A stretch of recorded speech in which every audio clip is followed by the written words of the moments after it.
Assalamualaikum warahmatullahi wabarakatuh. Halo semuanya, kembali lagi di konten pembelajaran bersama Amel.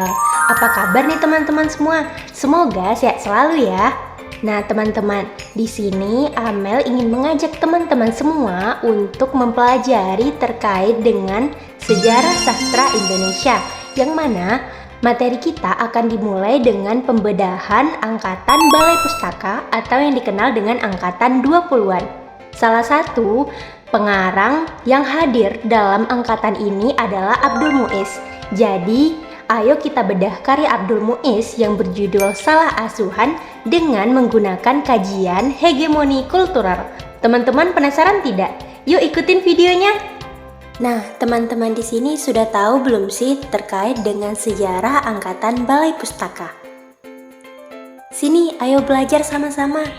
Jadi, angkatan Balai Pustaka ini biasa dikenal sebagai zaman Siti Nurbaya.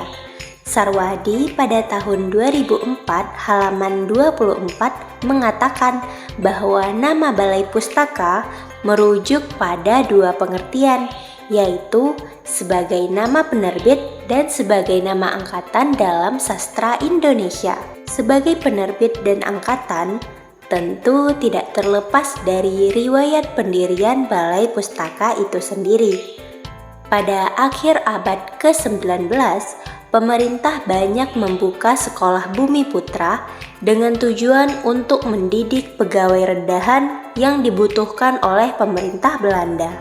Akan tetapi, sekolah-sekolah yang awal mulanya disangka tidak akan berkembang, justru berkembang semakin pesat.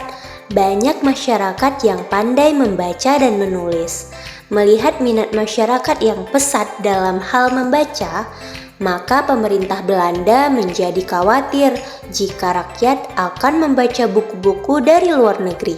Oleh karena itu, pemerintah Belanda membentuk sebuah komisi yang diberi nama Komisi untuk Bacaan Rakyat dan Sekolah-Sekolah Bumi Putra. Komisi ini dibentuk pada tanggal 14 September tahun 1908 di bawah pimpinan Dr. Hazew. Pada tahun 1917, namanya diganti menjadi Balai Pustaka yang kemudian berkembang dengan pesat pada tahun 1920. Riwayat sastra Indonesia modern seolah-olah berpangkal pada Balai Pustaka. Iskandar Wasid dan kawan-kawan pada tahun 1997 halaman 9 menyatakan bahwa Balai Pustaka menjadi ukuran gengsi sastra Indonesia. Bahasa yang dipelajari Balai Pustaka dianggap sebagai bahasa yang paling tinggi budayanya. Ia menjadi ikon kebudayaan elit, mencitrakan sekumpulan orang terhormat, terpelajar, dan paling berjasa dalam membangun sastra, bahasa, dan kebudayaan Indonesia. Ciri khas angkatan Balai Pustaka yaitu bercorak tentang kisah kasih tak sampai dan adat istiadat. Artinya, beraliran romantisme yang menggugah perasaan dan emosi pembaca. Tepatnya pada tahun 1920, terdapat beberapa hal yang diusahakan oleh Balai Pustaka teman-teman. Yang pertama, membukukan cerita-cerita rakyat agar tidak hilang. Yang kedua, menerbitkan buku bacaan sehat bagi rakyat Indonesia. Yang ketiga, menerbitkan karangan-karangan asli karya bangsa sendiri, seperti Azab dan Sengsara dan Siti Nurbaya. Dan yang keempat, menerbitkan majalah dalam bahasa daerah, seperti Panji Pustaka dalam bahasa Melayu, Kejawen dalam bahasa Jawa, dan Parahyangan dalam bahasa Sunda. Teman-teman di sini sudah tahu belum sih mengenai sastrawan-sastrawan yang berkarya pada angkatan Balai Pustaka? Nah, informasi nih untuk kita semua bahwa Sarwati pada tahun 2004 halaman 33 sampai dengan 34 menyebutkan bahwa ada 3 tokoh penting dalam angkatan Balai Pustaka. Yang pertama ada Nur Sultan Iskandar, yaitu pengarang yang paling produktif yang karangannya mencapai 50 judul nih teman-teman, sehingga dia mempunyai pengaruh besar terhadap sebagian besar sastra Balai Pustaka. Yang kedua ada Abdul Muiz. Abdul Muiz ini terkenal karena roman yang berjudul Salah Asuhan yang terbit pada tahun 1928. Salah Asuhan ini dianggap sebagai roman yang sangat menarik pada masa itu. Yang ketiga, ada Marah Rusli, merupakan penulis roman dari Siti Nurbaya yang telah menjadi ikon angkatan Balai Pustaka. Roman Siti Nurbaya dianggap sebagai perintis sastra Indonesia. Oke teman-teman, jadi berhubung Amel ingin menganalisis terkait dengan novel Salah Asuhan karya Abdul Muiz, jadi Amel ingin membagikan informasi mengenai biografi Abdul Muiz. Abdul Muiz adalah pengarang novel sastra legendaris tanah air dengan novel berjudul Salah Asuhan. Abdul Muiz lahir di Bukit Tinggi, Sumatera Barat, tepatnya pada tanggal 3 Juli 1886. Salah Asuhan terbit pada tahun 1920, yang mana merupakan salah satu novel Abdul Muiz yang paling terkenal. Novel tersebut mendapat perhatian dari berbagai kalangan, termasuk para kritikus terkemuka pada saat itu. Hal ini disebabkan karena Abdul Muiz dalam novelnya tidak lagi memasalahkan adat yang tidak sesuai dengan kemajuan zaman, melainkan hendak mempertanyakan kawin campur antar bangsa. Oke, kita masuk ya kepada bagian yang paling teman-teman tunggu, yaitu kajian hegemoni kultural dalam novel Salah Asuhan karya Abdul Muiz. Teman-teman, hegemoni ini sering disalahartikan sebagai ideologi, tetapi sebenarnya secara sederhana hegemoni artinya kepemimpinan atau dominasi suatu kelas politis yang berhasil mempengaruhi kelas-kelas sosial lainnya untuk menerima nilai-nilai budaya, politik, dan moral yang mereka anut. Salah Asuhan merupakan tonggak dalam sastra kontemporer pada zamannya.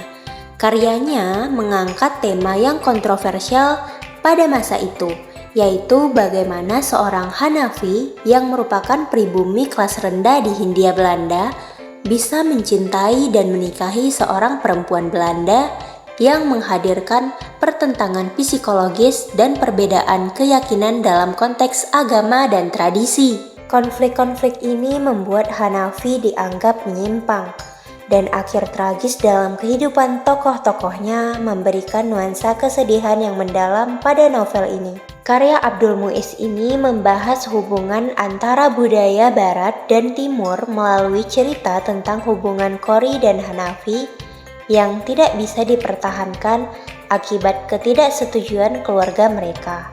Salah Asuhan juga menggambarkan bagaimana model pendidikan Belanda yang diterapkan pada Hanafi menjadikannya seseorang yang kehilangan identitas dan akar budayanya, seperti pemaksaan bahasa, perbudakan, peniruan, dan penggantian budaya. Dalam penelusuran teks novel, dapat ditemukan dua aspek yang menonjol yang patut kita kaji dalam mengapresiasi novel Salah Asuhan karya Abdul Muiz dengan menggunakan pendekatan hegemoni kultural. Yang pertama, ada bentuk hegemoni tradisi. Hegemoni tradisi adalah ketika perilaku dan kebiasaan masyarakat yang telah berlangsung secara turun-temurun dari generasi ke generasi diwariskan. Karakteristik tradisi ini terlihat dalam pelaksanaannya yang dijalankan dengan patuh karena dianggap sebagai hal yang baik dan benar. Kutipan-kutipan berikut sebagai bukti bahwa terdapat hegemoni tradisi dalam novel Salah Asuhan. Kutipan tersebut berbunyi, undang-undang itu, di manakah batasnya? Bangsamu bangsa Eropa, amat melonggarkan pergaulan laki-laki dengan perempuan. Nyonya yang sudah bersuami sudah galip dibawa-bawa dan dikepit oleh seorang tuan lain, dengan tidak ada undang-undang tersurat atau tidak tersurat yang melarangnya. Itu tentang pergaulan. Dari kutipan tersebut dapat disimpulkan bahwa Hanafi, seorang putra pribumi, bisa dibilang iri dengan kebebasan pergaulan budaya orang Barat, karena budaya bangsanya tidak mengizinkan tindakan seperti itu. Pergaulan antara laki-laki dan perempuan memiliki batasan yang tidak diperbolehkan oleh masyarakat. Oleh karena itu, Hanafi menginginkan kebebasan yang sama seperti bangsa Barat, di mana tidak ada batasan antara laki-laki dan perempuan yang bergaul dengan bebas. Yang kedua, terdapat juga bentuk hegemoni modern nih teman-teman. Dalam novel Salah Asuhan, terdapat bentuk hegemoni modern yang merupakan gejala sosiohistoris, yaitu terbentuknya kesadaran terhadap kualitas perubahan. Kutipan ini menjadi bukti adanya hegemoni modern, yaitu berbunyi, maka tiadalah ia segan-segan mengeluarkan uang buat mengisi rumah sewaan di Solok itu secara yang dikehendaki oleh anaknya. Hanafi berkata bahwa ia dari kecilnya hidup di dalam rumah orang Belanda saja, jadi tidak senanglah hatinya jika aturan mengisi rumahnya tidak mengarah-arah itu pula. Hanafi yang dibesarkan oleh budaya Barat tidak lagi mau mengakui budaya bangsanya sendiri. Ia tidak hanya meninggalkan bahasa dan desain tradisional, tetapi juga mengadopsi gaya hidup ala Belanda. Hasratnya untuk menyamai budaya Barat telah membuatnya melupakan warisan budayanya sendiri, sampai-sampai rumahnya pun mirip dengan gaya Barat. Keinginannya yang kuat untuk menyesuaikan diri dengan budaya Barat telah membuatnya kehilangan jati dirinya dan adat istiadat yang sebenarnya. Oke teman-teman, sekian dulu ya pembelajaran kita kali ini. Pada video selanjutnya, kita akan membedah mengenai angkatan 30 atau yang dikenal dengan angkatan pujangga baru. Jadi, tetap nantikan video-video menarik yang Amel sajikan ya. Sekian, assalamualaikum warahmatullahi wabarakatuh. Tetap semangat dan jaga kesehatan. Bye-bye.